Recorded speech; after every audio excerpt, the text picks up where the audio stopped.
Master your money. Personal finance workshop on mutual funds on December 7th and 8th. Register now.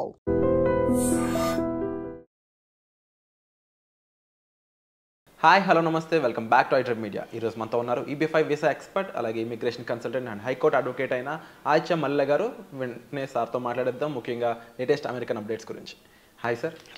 Sir, right now అమెరికాపై అంటే వెళ్ళాలనే కోరిక చాలామందికి తగ్గుతుందా పెరుగుతుందనే కన్ఫ్యూషన్లో ఎందుకు ఉందంటే ట్రంప్ తీసుకునే డెసిషన్స్ అనేవి ఎయిదర్ టూ మచ్ ప్లస్ అనేస్తే లేదంటే టూ మచ్ నెగిటివ్గా ఉంటూ ఉంటాయి అనేది అందరి ఆలోచన. రైట్ నౌ ఇల్లీగల్ ఇమిగ్రెంట్స్ కానీ లేకపోతే కరెంట్ అప్డేట్స్పై మీ యొక్క సూచనలు ఏ విధంగా ఉన్నాయి? మీరు చెప్పినంటే ట్రంప్ డెసిషన్స్ ఏదైనా హార్ష్గా అంటే వన్ సైడెడ్గా ఉండొచ్చు అనేది అందరు ప్రెడిక్షన్స్. సో మనం ఏంటంటే మేజర్గా ట్రావెల్ బ్యాన్ అనేది బాగా వైరల్ అవుతుంది. ఆ సబ్జెక్ట్ గురించి మాట్లాడుకోవచ్చు. సో మీకు EB5 వీసాలో నేను ఆల్రెడీ చెప్పడం జరిగింది. ఏంటి అంటే చాలామంది అడుగుతూ ఉంటారు, ఏంటి EB5 వీసా ద్వారా ఆప్ట్ చేస్తే ట్రావెల్ రెస్ట్రిక్షన్స్ ఉంటాయా ఏంటి అని చెప్పి.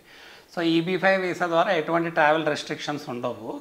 బట్ ఏంటి అసలు ఎలా వర్క్ అయ్యిద్ది అంటే EB5 వీసా గురించి మనం మాట్లాడుకున్నాం కదా. ఒకవేళ మనం ఫాస్ట్గా గ్రీన్ కార్డ్ కావాలి అంటే $800,000 అంటే 8 crores కావాలి. ఆ మనీ తిరిగి వస్తుంది జరిగిద్ది. మన ఎంటైర్ ఫ్యామిలీకి 8 crores కావాలి. ఆ మనీని తీసుకెళ్ళి యూఎస్లో ఇన్వెస్ట్ చేయాలి. అయితే మనకి ఒక 12 months to 24 monthsలో కండిషనల్ గ్రీన్ కార్డ్ అనేది వస్తుంది జరిగిద్ది. అయితే ఈ 12 to 24 months లోపల ఇంటిమ్ అప్లికేషన్స్ అనేది ఫైల్ చేసుకుంటాము వర్క్ ఆథరైజేషన్ కోసం. అలానే అంటే మనకి ఎంప్లాయ్మెంట్ ఆథరైజేషన్ డాక్యుమెంట్, అలానే చేంజ్ ఆఫ్ స్టేటస్ అంటారు. సో ఈ అప్లికేషన్స్ ఎప్పుడైతే ఫైల్ చేసుకుంటామో వాటితో పాటు అడ్వాన్స్ పేరోల్ అని ఒక ఇంటిమ్ అప్లికేషన్ ఫైల్ చేసుకుంటాం అయ్యిద్ది అనమాట. సో అది I-100 సిరీస్లో ఉంటుంది ఆ అప్లికేషన్. సో ఈ అప్లికేషన్ ఫైల్ చేసుకుంటాం వల్ల మనకి ఈ అప్లికేషన్ అప్రూవ్ అయితే మనకి ట్రావెల్ అనేది మన EB5 మీద ఉండి కూడా ఎటువంటి రిస్ట్రిక్షన్ లేకుండా out side of US travel చేయొచ్చు, మళ్ళీ ఎంటర్ అవ్వచ్చు. అలానే మనం ఎప్పుడైతే EB5 చేసుకొని మనకి అప్లికేషన్ అప్రూవ్ అయిద్దో మన కండిషనల్ గ్రీన్ కార్డ్ వచ్చాక మనకి రిస్ట్రిక్షన్స్ అనేవి అసలు ఏమి ఉండవు. ఎందుకు ఏం రిస్ట్రిక్షన్స్ ఉండవు అంటే మనం యుఎస్లో అయినా ఉండొచ్చు, ఇండియాలో అయినా ఉండొచ్చు అనమాట. అలానే యుఎస్లో ఉండి వర్క్ చేసుకోవచ్చు, ఇండియాలో కూడా ఉండొచ్చు. సో బట్ ఏంటంటే గ్రీన్ కార్డుకి కావాల్సిన స్టేటస్ ఏదైతే ఉందో 6 monthsకి ఒకసారి అక్కడ ఎంటర్ అవ్వాలి, మినిమం స్టే చేయాలి అనేది అది మాత్రం మ్యాండేటరీగా మెయింటైన్ చేయాలి. సో ట్రావెల్కి రిలేటెడ్ ఆంక్షలు ఇవి ఉంటాయి యూజువల్గా. అసలు ఇప్పుడు రన్ అవుతున్న టాపిక్ ఏంటంటే మీడియాలో ట్రావెల్ బ్యాన్ ఉంటుంది. ట్రంప్ పవర్లోకి వచ్చాడు కాబట్టి ట్రావెల్ బ్యాన్ చేసి ట్రావెల్ రెస్ట్రిక్షన్స్ పెడతారు, స్ట్రిక్ట్ రెస్ట్రిక్షన్స్. సో ఏంటంటే ఎవరన్నా వెళ్ళాలనుకున్న వాళ్ళు వెంటనే US వెళ్ళిపోండి అని చెప్పేసి అనటం జరుగుతుంది. సో అది ఏంటంటే స్టూడెంట్స్కి ఎప్పుడన్నా స్టూడెంట్స్ US ఎంటర్ అవ్వాలనుకున్నారు, వాళ్ళకి F1 వీసా వచ్చాక వాళ్ళు అక్కడ యూనివర్సిటీస్కి వెళ్తారు కదా. స్ప్రింగ్కి కానీ ఫాల్కి కానీ వెళ్తారు. ఫాల్ ఇంటేక్ కానీ స్ప్రింగ్ ఇంటేక్. లైక్ మనకి జనవరి ఫిబ్రవరిలో వెళ్ళే స్టూడెంట్స్ ఉంటారు. ఆగస్టులో వెళ్ళే స్టూడెంట్స్ కాకుండా డిసెంబర్ జనవరి ఫిబ్రవరి వెళ్ళే స్టూడెంట్స్ యూజువల్గా ఉంటారు. సో వాళ్ళకి ఏంటి అంటే ఎప్పుడైనా సరే మనకి స్టాంపింగ్ అయిపోయినాక 30 days టైం పీరియడ్ ఉంటుంది. ఆ 30 days ముందే మన కాలేజ్ స్టార్ట్ అవ్వకముందే, యూనివర్సిటీ స్టార్ట్ అవ్వకముందే మనం ఎంటర్ అవ్వచ్చు యూనివర్సిటీకి. సో ఇప్పుడు సర్క్యులేట్ అవుతుంది ఏంటంటే రేపు ట్రంప్ వచ్చేసి నేషనల్ ఎమర్జెన్సీ డిక్లేర్ చేస్తాడేమో. నేషనల్ ఎమర్జెన్సీ అంటే మనకి ఒకప్పుడు ఇందిరాగాంధీ గారు డిక్లేర్ చేశారు. అంటే ఏంటంటే ఆ టైంలో నేషనల్ ఎమర్జెన్సీ డిక్లేర్ చేసిన టైంలో మొత్తం ఫండమెంటల్ రైట్స్ ఏవైతే ఉన్నాయో ఆ రైట్స్ అన్నీ కూడా హోల్డ్లో ఉంటాయి.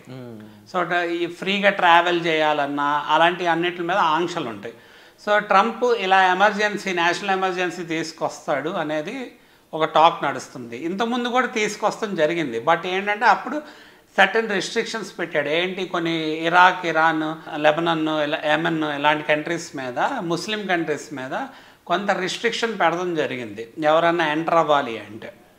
సో అలానే నేషనల్ ఎమర్జెన్సీ ఇప్పుడు తీసుకొస్తే ఎందుకు తీసుకొస్తాడు అని మాట్లాడుకుంటే దానికి ప్రధాన కారణం ఇల్లీగల్ ఇమిగ్రేషన్. ఎందుకంటే ఇప్పుడు థ్రెట్గా భావిస్తుంది ఏంటి అంటే అందరూ అక్కడ ఇల్లీగల్ ఇమిగ్రెంట్స్ ఎక్కువ అయిపోయి దానివల్ల drug trafficking, gun culture, weapons, అలానే child trafficking, women trafficking, immoral acts ఇవన్నీ నడుస్తున్నాయి.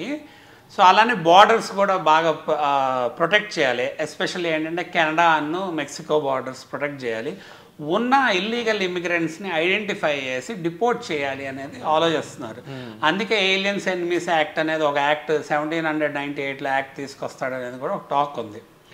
సో దానివల్ల ఏమైంది అంటే అది ఎమర్జెన్సీ తీసుకొచ్చినప్పుడు ట్రావెల్ రెస్ట్రిక్షన్స్ ఉండి ఎవరైనా వెళ్ళే వాళ్ళకి అన్ని ఇష్యూస్ వస్తాయేమో అని చెప్పి అందరికీ మైండ్లో త్వరగా వెళ్ళిపోతే బెటర్ ఏమో అన్న ఆలోచనలో ఉన్నారు. బట్ ఏంటి త్వరగా వెళ్ళాలి అన్నా కూడా మనకి వీసా మన అలో చేయాలి. లైక్ లెట్స్ విజిట్ వీసా మీద వెళ్ళే వాళ్ళు కూడా ఇలాంటి టైంలో వాళ్ళు ప్లాన్ చేసుకున్నారు అనుకోండి.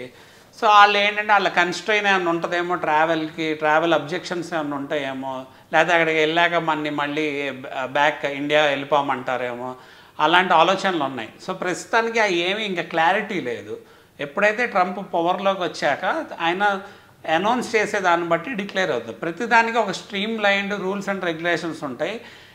ఇది ఏదైతే తీసుకొస్తున్నారో ఈ ఇంపోజ్ చేసే rules certain amount of rules and restrictions clear కట్గా ఉంటాయి కాబట్టి ఎవరు పెద్ద భయపడాల్సిన అవసరం లేదు. బట్ ఏంటంటే జస్ట్ కాషియస్గా ఉండాలి. కాషియస్గా ఉంటే అడ్వాంటేజ్ ఏంటి అంటే వాళ్ళ ప్లాన్స్ ఏమన్నా ఉన్నాయి అనుకోండి, ఆ ప్లాన్స్ ఒక అడ్వాంటేజ్ తీసుకోవచ్చు ముందే, లేకపోతే పోస్ట్ పోన్ అయినా చేసుకోవచ్చు అప్పుడున్న సిచ్యువేషన్ బట్టి. బట్ మీడియాలో ఎక్కువ వైరల్ అవుతుంది ఈ ట్రావెల్కి రిలేటెడ్ ఆస్పెక్ట్స్ మీద. అందుకని మనం ఇప్పుడు డిస్కస్ చేసుకోవడం జరిగిందన్నమాట దాని గురించి. అండ్ ముఖ్యంగా సార్ చాలామందికి ఏంటి అంటే ఇప్పుడు ఇండియా వెళ్ళే వాళ్ళు ఆగాల్సిన అవసరం లేదనే ధైర్యం ఇంకా రావట్లేదు. దానికోసం ఏం చెప్తారు? అంటే మీరు అనేది ఇండియా నుంచి యూఎస్ వెళ్ళే వాళ్ళు.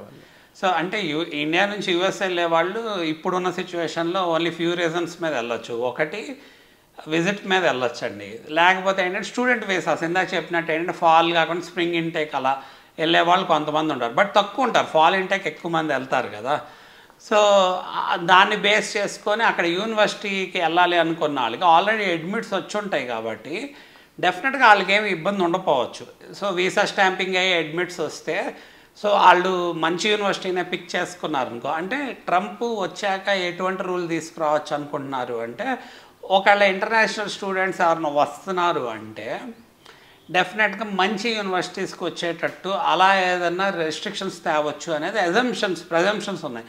బట్ మనం నిజంగా స్టాటిస్టిక్స్లోకి వెళ్తే అక్కడ ఆల్మోస్ట్ ఒక 5,000 to 8,000 యూనివర్సిటీస్ కాలేజెస్ ఇవన్నీ ఉన్నాయి. మరి అవన్నీ రెగ్యులర్గా రన్ అవ్వాలి అంటే మోస్ట్లీ ఏంటంటే ఫారిన్ స్టూడెంట్స్ వల్లే రన్ అవుతాయి. ఎందుకంటే మనం చాలా డబ్బులు ఖర్చు పెడతాం కదా. ఇప్పుడు మన తెలుగు వాళ్ళు కానీ ఇండియన్స్ కానీ ఎక్కువ మంది వెళ్ళే వాళ్ళు ఉన్నారు. ప్రతి నలుగురిలో కంపల్సరీ ఒకళ్ళు ఇండియన్స్ మైగ్రేట్ అయ్యే వాళ్ళు ఉంటారు. అలాగే ఇంకా వర్క్ వీసా మీద వెళ్ళే వాళ్ళకి కూడా డెఫినెట్గా ఇప్పుడు ఏవి రిస్ట్రిక్షన్స్ ఎగ్జిస్టింగ్ ఇప్పుడు ఇంకా డెమోక్రాట్సే రూల్లో ఉన్నారు కాబట్టి ఇంకా ఎగ్జిస్టింగ్ రిస్ట్రిక్షన్స్ ఏమీ లేవు. ఎవరైతే ఏదైనా కంపెనీ స్పాన్సర్ చేసి వెళ్ళాలనుకున్న వాళ్ళకి వాళ్ళు as per rules and regulations laws guidelines వెళ్ళిపోవచ్చు. ట్రావెల్ చేయడానికి ఏమి ఇబ్బంది ఉండదు. బట్ ఏదైనా ఫర్దర్గా రిస్ట్రిక్షన్స్ వచ్చినప్పుడు ఏదైనా కన్స్ట్రెయిన్ రావచ్చు. అక్కడ ఏదైనా స్ట్రిక్ట్ అయితే అప్పుడు మిమ్మల్ని అలో చేయకపోవటం అవ్వచ్చు ఆర్ మోర్ స్క్రూటినీ ఉండొచ్చు మీ ట్రావెల్ మీద అనేది ఎక్కువ నడుస్తుంది అనమాట. ఎందుకు అంటే H1B అలొకేషన్స్ మీద కూడా ఏదైనా రూల్స్ తీసుకురావచ్చేమో. ఇప్పుడు H1B అనగానే ప్రొఫెషనల్ అండ్ స్కిల్డ్ వర్కర్స్ అని ఉందనుకోండి, లేకపోతే professional very technical and professional people అనగానే అక్కడ దొరకట్లేదు కాబట్టి బయట కంట్రీ నుంచి తీసుకొస్తున్నా అనేది జస్టిఫై చేయాలి యూజువల్గా. సో ఎప్పుడైతే అక్కడ దొరకట్లేదు అనగానే మినిమం అమౌంట్ ఆఫ్ వేజెస్ ఏవైతే H1Bకి అలొకేట్ చేయాలో అవి ఇంక్రీజ్ చేయడం జరిగితే అప్పుడు ఆటోమేటిక్గా లోకల్స్కే అక్కడ ఎంప్లాయర్స్ ఇంపార్టెన్స్ ఇవ్వడం జరిగిద్ది. లేకపోతే ఫస్ట్ మనకి ఆల్రెడీ ట్రంప్ అనౌన్స్ చేశాడు కదా ఏంటంటే ఫస్ట్ లోకల్స్కి ఇంపార్టెన్స్ ఇస్తాను, ఎందుకంటే few countries are stealing our jobs companies, అలానే ఏంటంటే ఎకానమీని స్టీల్ చేస్తున్నాయి అని అంటున్నారు, మన ప్రొడక్ట్స్ కూడా స్టీల్ చేస్తున్నాయి అంటున్నారు. ఎస్పెషల్లీ మీకు చైనా మెక్సికోని చూసారనుకోండి, ఇప్పుడు చైనా మెక్సికో మన కెనడా ఈ 3 కంట్రీస్ మీద ఇంపోర్ట్స్ ఎక్స్పోర్ట్స్ పరంగా కూడా ఆయన up to 25% import export duty tax వేస్తానికి ఇంప్లికేషన్ చేస్తారని చెప్పి అనౌన్స్ చేయడం జరిగింది. ఎందుకు అంటే ఇప్పుడు చైనానే చూసుకోండి, చైనా చాలా పైనీర్ అయిపోయింది యుఎస్కి ఈక్వలెంట్గా ఇండస్ట్రియలైజేషన్ వల్ల కానీ అదర్ ఆస్పెక్ట్స్ వల్ల ప్రొడక్షన్ వల్ల. సో దానివల్ల ఏంటంటే చైనా మీద వరల్డ్ మొత్తం డిపెండ్ అవ్వాల్సి వస్తుంది. అలానే ఎక్కువ కంట్రీలోకి ఏవైతే ప్రొడక్ట్స్ వస్తున్నాయో అవి ఇంపోర్ట్ ఎప్పుడైతే చేసుకుంటున్నారో వేరే కంట్రీస్ నుంచి, సో వాటి మీద ఎక్కువ ట్యాక్స్ వేస్తేనే కదా అప్పుడు లోకల్ కంట్రీలో మ్యానుఫ్యాక్చర్ అయ్యే వాటికి ఎక్కువ ఇంపార్టెన్స్ ఇవ్వడం జరిగింది. అందుకని చెప్పి ఆ ఇంపార్టెన్స్ తీసుకురావాలి అంటే ఫస్ట్ లోకల్స్కి ఎక్కువ జాబ్స్ రావాలి, అడ్వాంటేజ్ అవ్వాలి అంటే అలాంటి రిస్ట్రిక్షన్స్ అన్నీ పెడతానికి ట్రై చేస్తున్నారు. సో అవి ట్రై చేసినప్పుడు ఎవరికి ఎలా ఎఫెక్ట్ అయ్యిద్ది ఏంటి అనేది ఒక ప్యానిక్లో ఉన్నారనమాట పీపుల్ అందరూ. సో తప్పకుండా దీనిపై ఇంకా ఎన్నో విషయాలు మీరు తెలుసుకోవాల్సి ఉందండి. అండ్ ఇన్కేస్ అమెరికా వెళ్ళడానికి ఎటువంటి ఆలోచన మీకున్నా దానికి సంబంధించి ఏ విధంగా వెళ్ళొచ్చు, మీకు ఎటువంటి గైడెన్స్ కావాలి, అక్కడ ఎంబసీతో ఎటువంటి సపోర్ట్ కావాలి, వీటన్నిటిలో కూడా ఆర్చే గారికి పూర్తి నాలెడ్జ్ అనేది ఉంది. దాన్ని ఆల్రెడీ ప్రొవైడ్ చేయడం కోసం చాలామందికి పర్సనల్ అపాయింట్మెంట్స్ ద్వారాను చాలామందికి వెసులుబాటు కల్పిస్తూ ఉన్నారు. సో మీరు సార్ని కలిసి మాట్లాడాలనుకున్నట్లయితే వెంటనే డిస్ప్లే అవుతున్న నెంబర్స్ కాల్ చేసి సార్ యొక్క పర్సనల్ అపాయింట్మెంట్ మీరు బుక్ చేసుకోవచ్చు. Thank you so much. Thank you అండి.